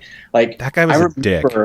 All those things. I remember like finally settling on a game, and the only information we had back in those times were like Game Pro magazine or Nintendo Power. There was no like internet. You didn't like your friends were like, dude, you can pull someone's head off in Mortal Kombat, and you're like, holy crap. And that's word of mouth was so huge. And so you finally select that game that you're going to get, your parents get it for you or whatever, and you immediately hop into like the backseat of your car and you tear that bad boy open, and every single thing that's included in that game, other than like what you expect, which is the cartridge, is a surprise, and it's its own fun thing. Even if it's like a quarter-page flyer for Nintendo Power, and it talks about the bullet points of why it's cool to be part of the Nintendo Power subscription service, or something like that. Like, you read over everything. That manual. I could get a free strategy guide. Exactly. Yes. You read over the manual cover to cover. If there was anything extra, like stickers, like you were over the moon. I remember when Killer Instinct released on Super Nintendo, and there was like the CD of Killer Cuts, which was like the soundtrack. Hell yeah, man. Dude, I listened to that thing over and over and over again, and it was incredible. Like that magic of holding a game and not knowing what you're going to get in the box, and just being so happy to have it. That's what we do. That's what we aim to bring to gamers now, is that feeling of being able to physically take in a game and be hyped about it on a physical level before you ever start playing it. And we still adhere to some of the customs that are now popular, where you get your Steam code in the box as well. It's not just a physical copy, so you can add it to your Steam library. Like, we don't ignore the future. It's just having that physical version is something special. It's something that you don't get nowadays. You get a disc case, and all it has is a sheet of paper about telling you if you start having seizures or something, then contact the doctor. Or here's how to hold a controller. I mean, it's super lame, really. I remember, I forget what game it was, but I opened it up and I saw a nice thick manual. I'm like, oh my God, there's an actual manual in this. And then I opened it up and I started flipping through it, and it was just like 14 pages of the EULA in different languages. And I'm like, are you fucking kidding me? Like, I was so excited for a minute that I, instead of taking my phone in the bathroom, I could bring a manual in there. That's what we used to do in the old days, kids. So never touch your friends' game manuals. That's right. Hey, even like the new Nintendo, the mini Nintendo that just released, they have, whenever you buy it, there's links to an online version of the printed manuals that you can look at before you start playing the game or while you're playing the game. It's such a lost art. And we do a game manual with every single game that we release. The bare minimum is 24 pages. Nice. And that's longer than a lot of the games I used to get back in the day would have. But we've done 24, 32. We have one coming out soon that's 44 pages. So is that a game that's been announced, or is that kind of like a hush-hush? It is a game that's been announced, but it's not announced, or it's not part of our subscription offering, which kind of leads us into a different thing, which is I mentioned that these games you'd never see on store shelves, and that was true up until about like a couple of weeks ago. We just announced that we're going to be putting games on GameStop store shelves. So you'll be able to look at your favorite indie games and buy them physically in GameStop stores around the country. We announced 10 titles starting off mid-November, so in just a few, like a week or two from now, they'll be coming out. And they are all limited edition steelbooks of different games. And Which immediately caught my attention because I am an absolute whore for steelbooks. Yeah, that's fantastic. That's awesome. We're going to be doing games like Nuclear Throne, Guacamelee, the game that has a 44-page manual of Stories, The Path of Destinies. I love that game too. Yes, so good. I mean, we've got an entire lineup of games. And then we've also partnered with them to also bring like, you know what? I'm not sure I can talk about that yet. Oh. I am so sorry. I cannot divulge that information. Well, damn How about more indie games are coming to GameStop. This is not the end. This is only the beginning. When would the news be made public? Because it's possible the episode won't go up until after. Probably around release, I think. Yeah, it'd probably be too far off. I don't want to chance it. Man, so is it just going to be like more, I'm sure you can't talk details, but now I'm curious, so I have to ask, is it just going to be like more Steelbook style releases, or are you guys working with GameStop to bring some of your bigger collector's editions?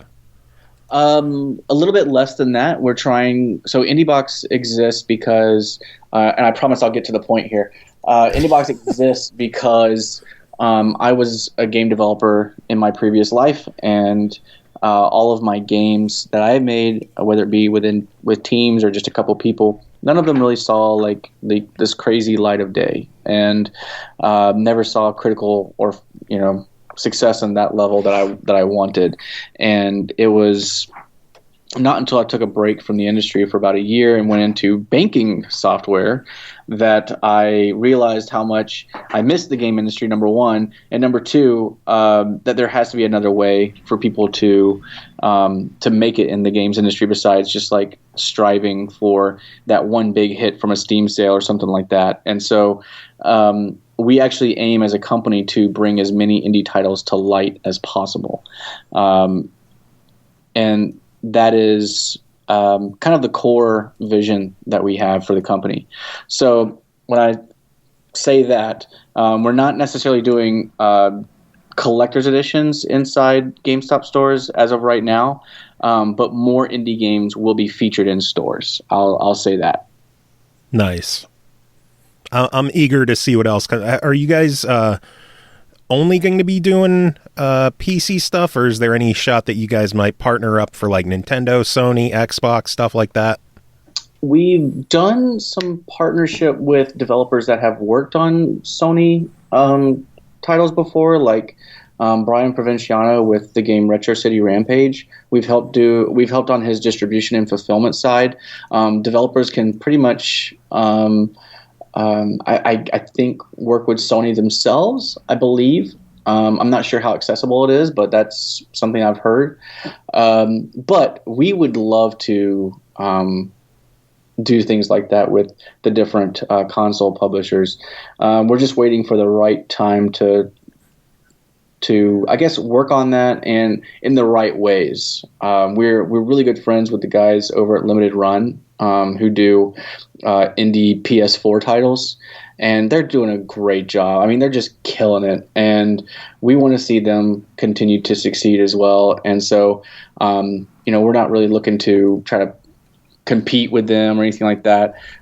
We actually introduce each other to different developers a lot, and it's just a really great relationship. So console for PS4 might be something that we're holding off on for a while, but who knows? Maybe there's some other stuff for other consoles in the future. Nice. We're a fan of the Limited Run guys. We've had Chris and Doug on the show before. Oh, awesome. Yeah, I was amazed the first time we looked at the lineup of games that you have on IndieBox on the show when we were just flipping through everything. We're like, oh my God, we reviewed that one. We've had SteamWorld guys on the show. We had Lovely Planet guys on the show. We had just going through all the Lovers in a Dangerous Space Time, Assault Android Cactus, all these different people that we've had on the show, and we're like, oh my God, how did we not pay more attention to IndieBox? And that's what led to me emailing you guys and trying to get you on the show and chat with you. I'm just so many awesome games, and I'm curious to know, like, how do you decide which games and which developers to work with?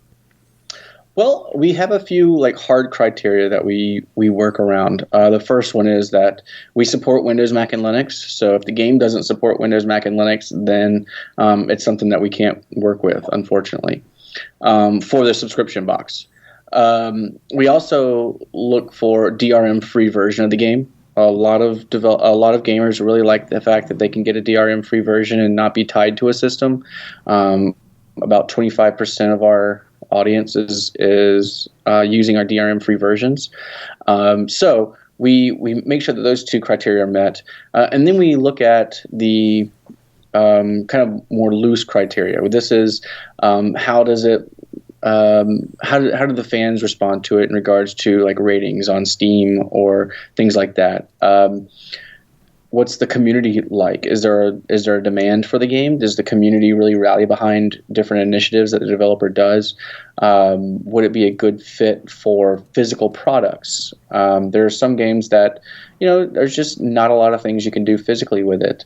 And we like to make really cool collector's edition items. So there's just a lot of different things that we look at that go into the selection process. And yeah, I'm excited about 2017. We've got some really great projects that we're working on, and some bigger names too. So interesting. The teases continue. The non-specific teases. Non-specific teases. I wonder if I'm allowed to tease our December game, because we announced November as Halcyon 6. So Halcyon 6 has already been announced, but we're finishing that one up. And then we've already done production samples for our December game, which features some things that we've never made before. So I'm really excited about that. It's gonna be fun. Well, if you can't talk about what game it is, could you talk about the things that you're making for it? Oh no, I totally can't. Son of a bitch! I'm trying. Yeah, I'm blown away by the list of games that you guys have collector's editions for, and there's so many that are just completely sold out. What is the smallest run that a game has gotten? Like, what is the most limited one? The first one, we did 250 units of Teslagrad, and there are some out there still in the wild. I think probably 3 or 4 months ago, I saw one up on eBay. It had been opened, though. It's been a while since I've seen an unopened one. But yeah, we get notifications when people put things up on eBay. It's kind of funny because we'll see like an Axiom Verge or something like that go up, and then it'll sell for like $300. Jesus. It's like, whoa! That is such a big boost for us as a small team, because we're like, wow, what we're doing it's really making a difference. People are loving what we're doing, number one, but then those developers are having their intellectual properties grow to more recognition and bring them hopefully more sales in the future and things like that. So it's really cool to see that stuff happening. And how many copies of those games do you guys hold on to and then sell on eBay later when demand is up? Well, hold on. We hold on to 5. But they are like in our company, like it's not a physical vault, it's a shelf, but we call it the vault. There's just no cover on it. It's a vault. It's just always open. That's right. And it's not fireproof or accident proof. Oh no, don't stop, don't. Don't even make me speak like that. Hurricane proof. You're Florida, right? Yeah. Yes. Right in the middle of the last one. We're in Orlando. Oh man. Yeah. Hour drive to any beach. I hate you. So what was the selection process in the GameStop lineup? Because I know a couple of the games there they weren't part of your previous monthly offerings. Like, are those games that are going to stay exclusive to the GameStop editions? Are those things that could eventually have a full collector's edition made? Maybe one day. We'll see. A lot of them don't fit the Windows, Mac, and Linux mold that we need them to. So it was our chance to, again, bring to light as many games as we could that we thought were fantastic and needed to find a broader audience through retail distribution. And so, games like Guacamelee and Nuclear Throne and Axiom Verge have seen critical success, and that's fantastic. But those games are going to help bring people into the stores and getting eyes on those shelves. And those other titles that maybe aren't as well known, like Stories Path of Destinies, fantastic game, but not as well known as like Nuclear Throne. And so we're hoping that what that does is it helps bring more people to discover those games as well, and bring those developers a new audience. Nice. What is your favorite of the lineup that you guys have for GameStop? Out of those 10 games, what do you think is your favorite game? Oh geez. I'm making you pick a child. You got to do it. No, this is not fair.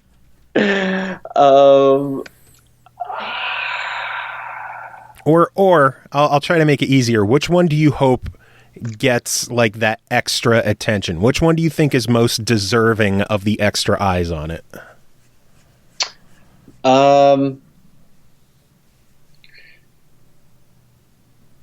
You know what? There's a few that I really, really love. I think that Jotun or Jotun, depending on how you want to say it. The developers actually said Jotun because no one would ever say Jotun correctly. Exactly. Because that was my mistake when I had them on. I was like, is it Jotun or Jotun? They're like, well, technically it's Jotun, but no one will ever call it that. So it's just Jotun. We're good with Jotun. You're totally correct. One of my first introduction meetings with those guys, when we were just kind of kicking around ideas, they kept saying Jotun, and I was like, okay, that's how we pronounce it. So I told the team, which is about 12 people, I said, all right, we're going to have our kickoff meeting. If anyone has a question about how to pronounce the game, because it's from Nordic mythology and all that kind of stuff, it's Jotun. And then we get into a big group meeting and have, our Skype chat where everyone's talking together with the team of Jotun and all that. And the first time they mention the game, they say Jotun. My whole team looks at me like, what are you doing? This is your fault. You've damned us all. So yeah, that was really funny. But they've got a really great story with their Kickstarter process and how they got the game to come to be. And the hand painted artwork and animation is just something that a lot of painstaking time and care was put into that. Not that the rest of them don't have that, but it's that hand-drawn art and animation style is not seen very often anymore. So that's a fantastic game. I really also like Punch Club. Hell yeah. Punch Club is just like the gift that keeps on giving. Right when you feel like you've mastered it and you're like, okay, I know the plan now to level up quickly and be the best that I can be.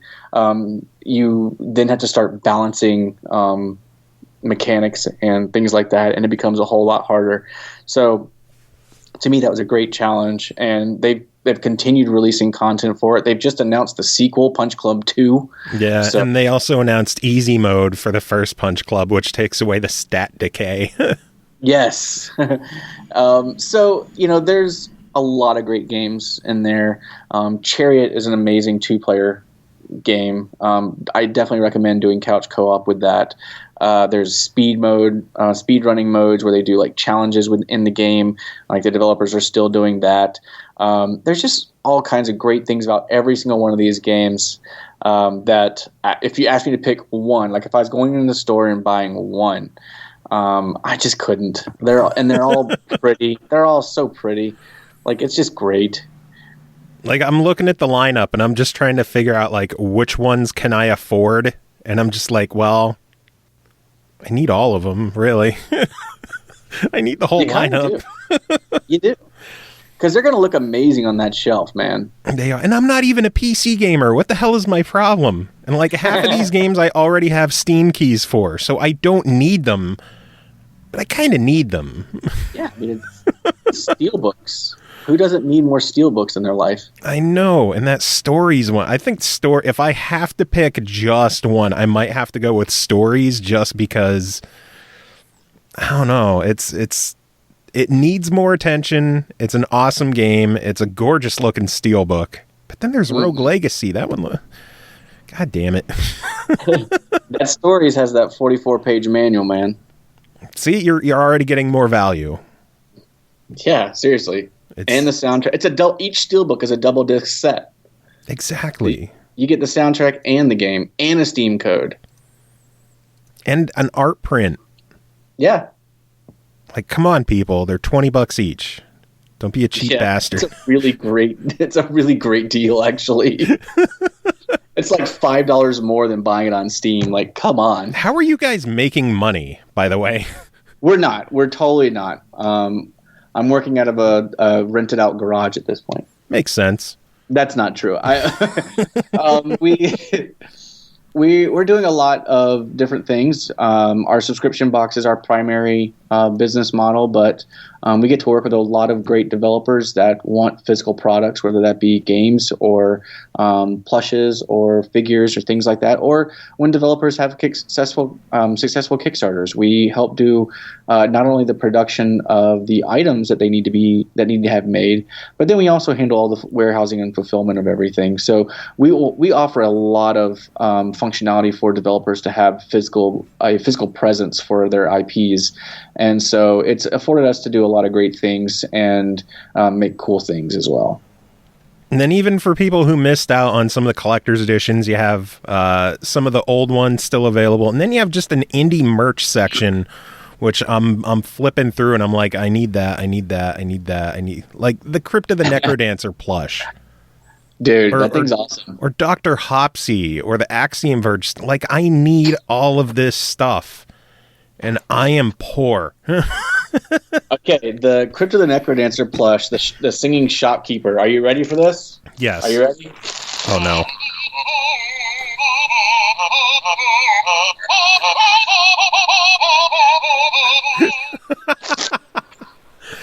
That is amazing. He has like 14 tunes. I think it's like 7.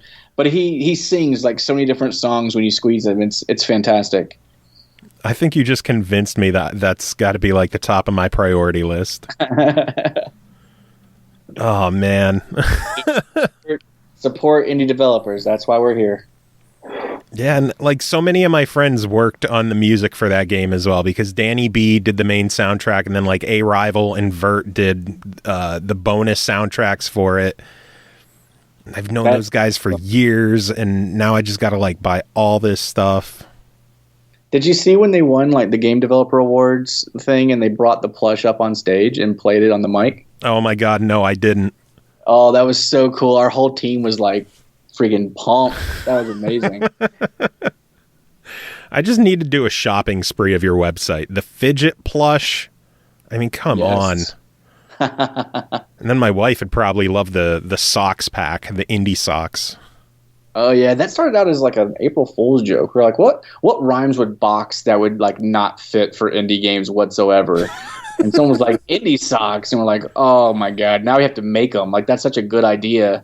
We have to actually make them. So we launched an April Fool's joke that you could actually order. And so yeah, now we have like indie socks. 6-pack. I might have to do a 6-pack. Meat Boy, Axiom Verge, Necrodancer. Oh my Lord. Dude, you buy the 6-pack and you get Ultimate Chicken Horse on Steam for free with it. Oh, that's awesome. Like I have to stop looking at your website because my wife is going to wake up and find like $700 worth of charges on the account. It's like, what the fuck did you do while I was asleep? I'm like, I can't help it. It was a good interview and they had a lot of good stuff. Say like, I was drunk. We've gone too far. I can't go back now. So what is the craziest physical merchandise you've made for a game? Either like the most elaborate or just like the weirdest? I'd say like the most elaborate is the shelf. People call it the bookend that we did for Axiom Verge. So we did like a shelf sitting unit that was the Ulce Nova head. That we had fully created like and modeled out of clay, and it was made in resin. It's really heavy. It's superb, and it was just an incredible product to make and give to people. They flipped out. That's why that box still goes for like $300 on eBay. We're sold out. We've been sold out for a long time, so they're like a prize possession to people. But we still have like I think 10 of the of those little statues left. So once those are gone, they're out. Man, now that's at the top of my list. Like you're not making this easy on me. Oh man, I'm sorry. So what other crazy stuff? Just like off the wall things. We made a Velcro wallet for Freedom Planet. That was fun. I think like half the team still uses it personally. So it's like a 90s style Velcro wallet with the main character on the front of the wallet. So that was a lot of fun. Velcro wallet. That's awesome. Oh my lord.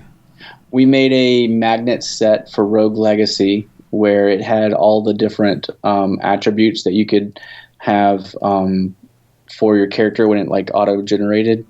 If you've never played Rogue Legacy, it's about a guy that he tries to take over this castle. He dies. Thankfully, he has 3 heirs, and you can choose to play as one of them. And that cycle continues further and further down the road. As you choose an heir, they all have these weird like hiccups or anomalies. They can be things like only seeing monochrome or walking backwards or not being susceptible to gravity. Or just being bald. And so we Flatulence. Yeah, flatulence, exactly. So we did a magnet set of every attribute that you could get for one of your heirs, and we made a magnetic fridge frame where you could put in like your own picture or a picture of a family member or a friend or whatever and create different attributes for them and put it up on your fridge. Like that's just, fun things to do, man. I love that stuff. That is magical. And by the way, if you're listening to the show and you haven't played Rogue Legacy, we can't be friends anymore. So like that's a game you need to play. Yeah, that's like essential indie. And it's on every platform now, so you really don't have an excuse. Oh, that's true. What game are you playing right now? Me, I've been playing way too much Forza Horizon 3 and Rock Band 4 Rivals. Okay. How about you? What have you been playing? My like bigger games, I'm a console peasant. Dude, I'm right there with you. We're not peasants. We are the true master race. That's what I tell people. Like PC, console master race, man. You don't have any like driver updates or anything. You just play. Exactly. Plug and play. And now we don't even have to blow on the cartridges anymore. That's right. I play Overwatch on PS4. If you want to add me, I'm the third M, THE3RDM. I would definitely have to add. Are you on Xbox as well, or just PlayStation? No, not Xbox, no. Boo! I know. They got to fix their UI if they want me to buy it. Really? That's the problem. Because I hate the PlayStation 4's menus and the UI. Oh, see, that's just my excuse because I can't afford an Xbox, but it's fun to say. Hey, $250 on Black Friday. Oh, but man, I can get a $300 4K TV on Black Friday. Is it really going to be a good 4K TV though if it's only $300?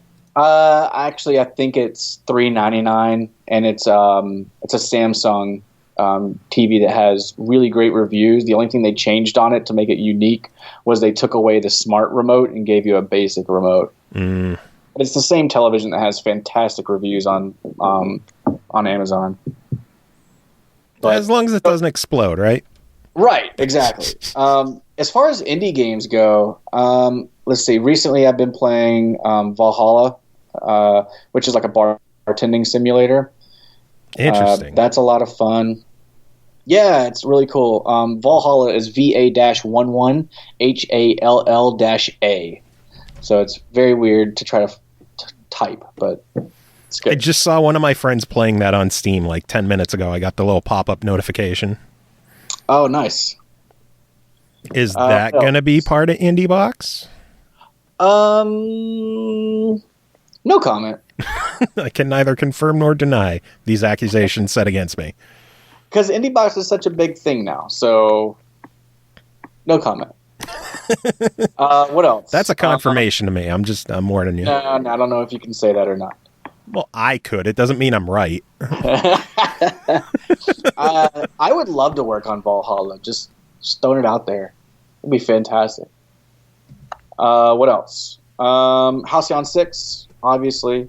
Played quite a good deal of that game. Fantastic game. Yeah. And then I play a lot of games that are like developers reach out to us and ask us to evaluate their game and things like that for possibility of working together on a subscription box or other private label stuff that we do. So one game that I'm really excited about is Typo Man. Typo Man's really good. I'm trying to think. What else? Jeez. There's so many games. There's way too many games. There's an absurd number of games coming out lately. Yeah. What are you looking forward to coming out either through the end of the year or early next year? Let's see. I think I'm looking forward to most is actually how the PS4 Pro works with indie developers. So they've had some indie games already come out and be announced for the 4K stuff for PS4 Pro. So I'm really excited to see, what indie developers are going to do with the improved hardware, because they're, indie games are traditionally less graphic intensive than like AAA games, obviously, but there have been some really fantastic ones. What was the space shooter that PS4 launched with their first? Super Stardust. Was that what it was called? I think I think there was like 4 Super Stardust at this time. So PlayStation Plus, the very first game that they gave away for free was an indie game for PS4. And it was like a 360-degree rotational space shooting game that had like pixel craziness. Yeah, I think Super Stardust Ultra or Super Stardust Galaxy, one of those. I like how we're just both typing away. Super Stardust PS4. The internet exists for a reason, man. We got to figure this out. Super Stardust HD was on PS3, Super Stardust Ultra, and then Ultra VR. I gotta play the VR upgrade of that. There's too much stuff. Too much stuff, man. So much stuff. All right, 2015 is when PlayStation came out, right? No. Hold on. 14? I don't know. Resogun. Oh, yeah, that was a good one too. Yeah, so Resogun came out, and it's an indie title, and graphically, like the math behind all those pixels and optimizations that needed to happen made it just a gorgeous game. And so I'm really interested to see what indie developers can do with the new hardware. It's going to be good. Indeed, it will. Yeah, I'm excited to check it out too. I know we're getting to the time that you got to get going. There is so much more to talk about. You've got to come back sometime, dude. I would love to. Yeah, pencil me in. I'll talk about whatever. We can even talk about, I don't know, wrestling. Hell yeah, man! Are you a wrestling fan?